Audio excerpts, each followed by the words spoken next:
Hey everyone! Another month has gone, so it's about time for me to post another episode from my Changing Perspectives series. So that's what I'm gonna do today. That's what today's video is about. Thank you so much for clicking on this video. Thank you so much for being here. I really appreciate it. If you could be awesome and give this video a like and subscribe to my channel, that would be great, but no pressure. If you want to wait until the end of the video to see if this is anything that you like, then crack on. So if you haven't seen it already, I will put a link here to the introduction on the series. You can find out what Changing Perspectives is all about. But to give you a bit of a rundown, basically I ask for my viewers or my Instagram followers to send me topics that they would like me to talk around in videos, and the hope is to change perspectives, hence the name. It's not really rocket science. It's also worth me pointing out that I'm a trainee psychologist and a trainee psychotherapist slash counsellor. I do have experience of the mental health field, both personally and professionally, but I cannot give advice, and none of what I say on my channel is actually advice. I am just sharing my own views, things that I have found helpful, and also talking about my own experiences. So anything that I say on this channel is not me giving you personal advice at all, and I would strongly suggest that you seek your own therapist, you seek support through your own GP, you seek support through your friends, families, other connections. Do not rely on what I say, do your own research and all that kind of jazz. So that's kind of the preliminary bit out the way, and now we can get into today's video. So I have an email that was sent in today. I'm going to put a copy of it somewhere on the screen. Just, where's it going to be? Also today, two things. Firstly, I'm fully aware that I look like a children's TV presenter. I'm loving it. These are dungarees. They, at just under 6 foot tall, they're probably the first pair of dungarees I've ever found that fit me, and I am living for it. So, yep. Also, with lockdown, my roots are awful. I'm getting my hair done on Friday, but yeah, not the best choice of hairstyle today, so I don't know, deal with it. So I've had an email from someone who wished to remain anonymous, which is absolutely fine. No problem with that at all. I have checked with them that obviously they're happy for me to share this with you and to go through a video. So I'm going to read the email out to you. Hi, I don't really want anyone to know my name or anything, but I saw your videos on YouTube and wanted some advice, please, because I'm struggling with my kids. I don't think I was meant to be a mum. I don't want to play with them or anything. I see other mums and they love their kids so much, and I don't even know if I do. What's wrong with me? Thank you. Oh, this really pulls on my heartstrings in a way, because this person in this is definitely not alone. And I'd like you to know that you're not alone in those feelings. So as I did in my previous video on this, I'm going to kind of work my way through it, and I hope that this is helpful. And part of the reason why I'm doing this series is so that if we talk about these things, other people may feel connection to some people and feel like they're not alone, because in my work a lot of the people I see, it's similar things, but because people aren't open and people don't talk about them, they think they're alone in it. So yeah, as for the beginning of it, absolutely fine, I won't share your name, it's fine. You can totally be anonymous, not a problem. Advice, again, I can't give you personal advice. I'm just going to talk around the subject, and I hope that's okay. If you want personal advice, I would strongly suggest that you speak to a counsellor, a GP, speak to some local charities. I will put some information down below in the description box, and you can see other areas of support that might be suitable for you. So explore those if you want some personal advice, because this is not personal advice at all. You're struggling with your kids and you're not sure you're meant to be a mum. I would say that the fact that you have even reached out when you are struggling, the fact that you're even questioning if you are struggling and how difficult it is, and that you're seeking support, that to me automatically tells me that you care about your children and that you're a great mum. But from my personal experience, I understand that feeling of not sure if you are meant to be a mum or not. And I've talked about this before a few times in my videos where I talked about postnatal depression and also when you become a mum. But there is this kind of view of what a mum is that is very specific in the media. And when you have your own children and you become a mum, if you don't tie in with what you think a mum is, which is largely influenced by society and by your own experiences, then often we can feel like we're not good enough as a mum. Now, you are a mum. Whether or not you are a mum that you thought you would be, or a mum that you see other mums being, or a mum that your own mother was, or a mum that is portrayed in the media, or what you think is a good mum, you are a mum. So it's almost kind of, whilst I can understand those feelings, there's not really a huge amount of choice in whether or not you're meant to be a mum or not. You obviously were meant to be a mum because you are one. And you've gone on here, I don't want to play with them or anything. I see other mums and they love their kids so much. And I don't even know if I do. Now, going into the not wanting to play with them, from my experience, different people enjoy different stages of children. I know that sounds strange, but there's like the baby bit, and some people absolutely love the baby bit. They love the dependence that this small baby has on them. They love watching them learn and grow, and they love watching them sort of look around the room and start to recognize things and start to make sounds and all of that stuff. Some people love the toddler stage, when they start to talk and when they start to walk and when they become a bit more active.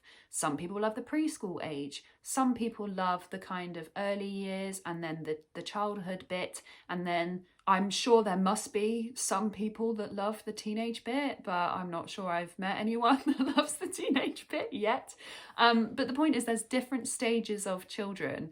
From the people that I've met in my life, from other mums that I've met, from lots of books that I've read and people that I've come into contact with, there are some kind of stages of children that you just gel with a lot more. Now, me personally, my kids are currently 5 and 7, so they're in that kind of early years, sort of childhood stage.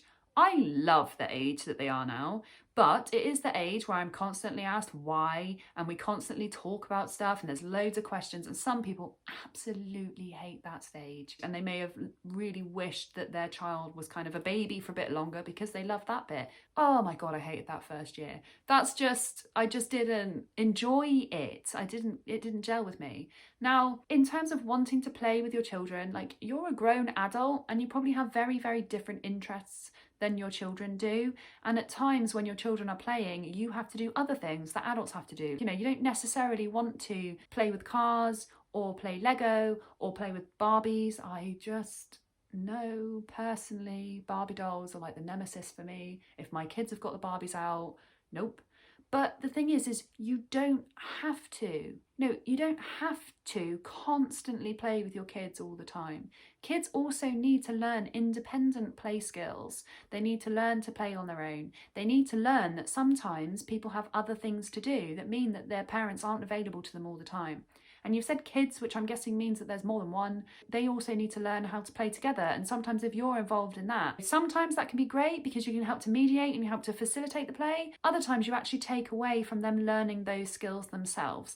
So you don't have to play with your children all the time. I'm sure that there are things that you enjoy doing with them. They might just be, oh, I enjoy, sitting on the sofa and watching a movie with them. Or, oh, I enjoy playing this one particular game with them. I enjoy baking with them. So it might be that there are other things that you enjoy doing with your children that you can make sure that you do. But you don't have to enjoy playing with your kids for like everything. And come to think of it, I don't really know that many parents that really enjoy very kind of child-based play activities. And I would guess that kind of forcing yourself to do that would actually be quite negative for you, mental health-wise, because you're trying to do something that you really don't like. Now, I did hear recently on a conference around children, and a good thing to do is to have like special time where for maybe, 20 minutes a week, 15, 20 minutes a week, you set aside a specific time that with that child, that's their special time with you, and they can dictate how they want to spend that time. So that might be playing Barbies or playing something you wouldn't necessarily play, but that's in their 15 minutes that they want to choose what to do.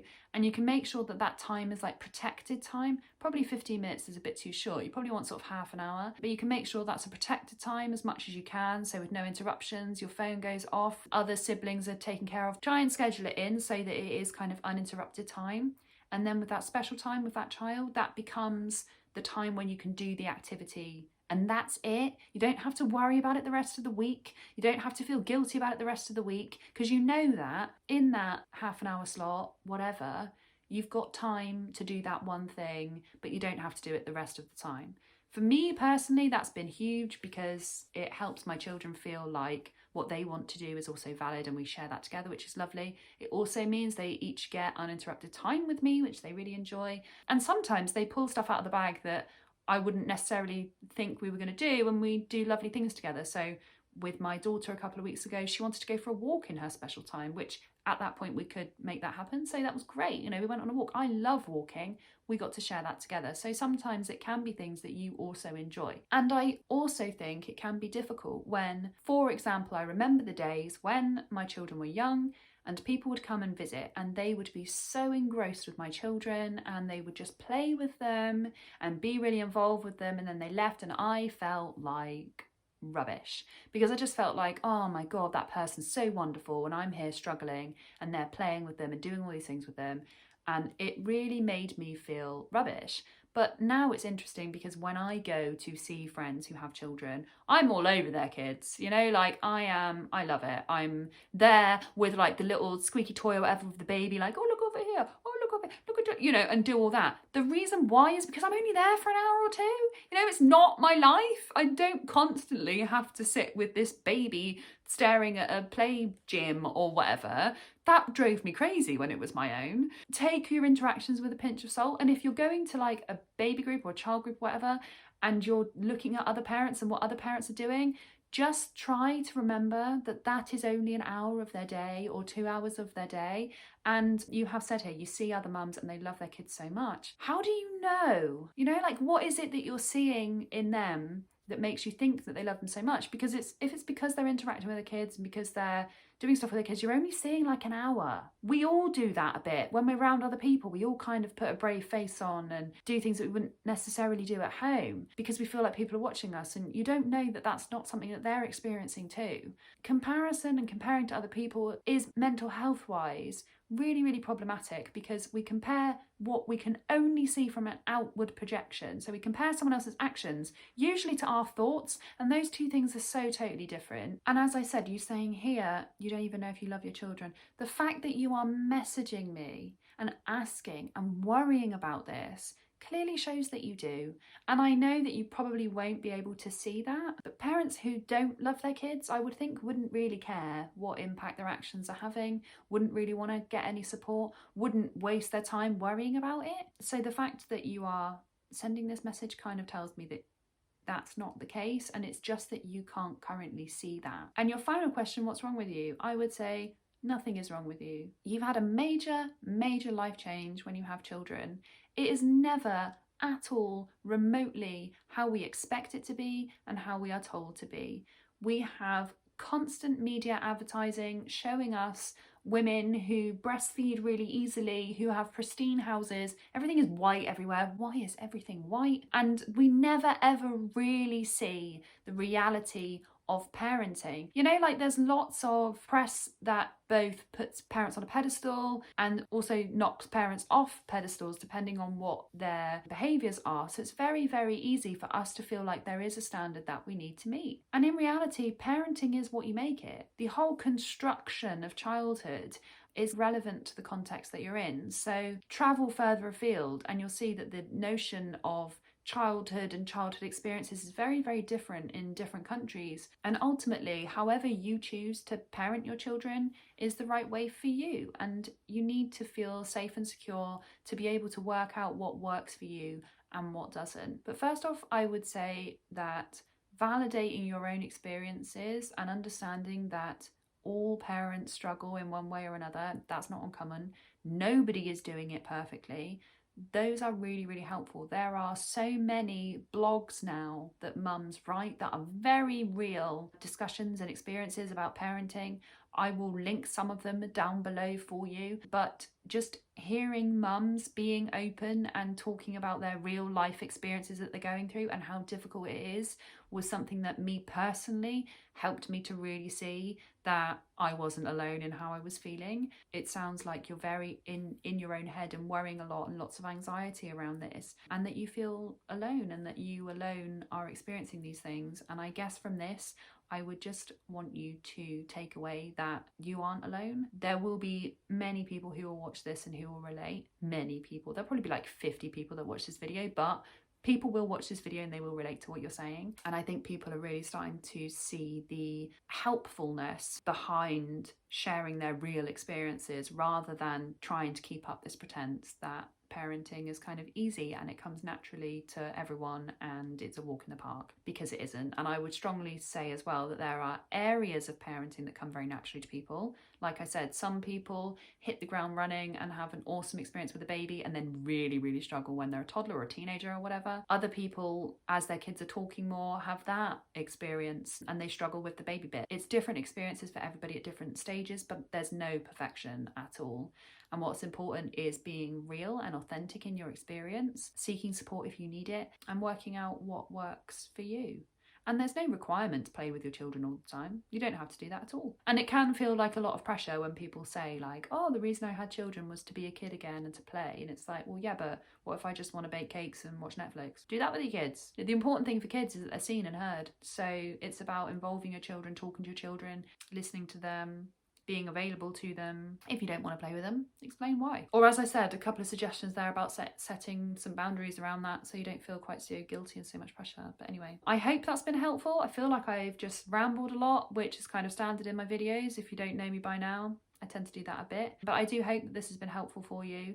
And if anyone else wants to send any suggestions or any questions or anything like that to cover in a future video in this series, you can do so by email, you can message me on Instagram, you can leave a comment in my YouTube comments if that's what you feel comfortable doing. You don't have to share your name or anything like that, and I'll leave all those details in the description box below, and this is going to be quite a hefty description box. Wherever you are, I hope you're keeping safe and well, and if you liked this video, don't forget to give it a thumbs up and subscribe to my channel, and I will catch you in the next one.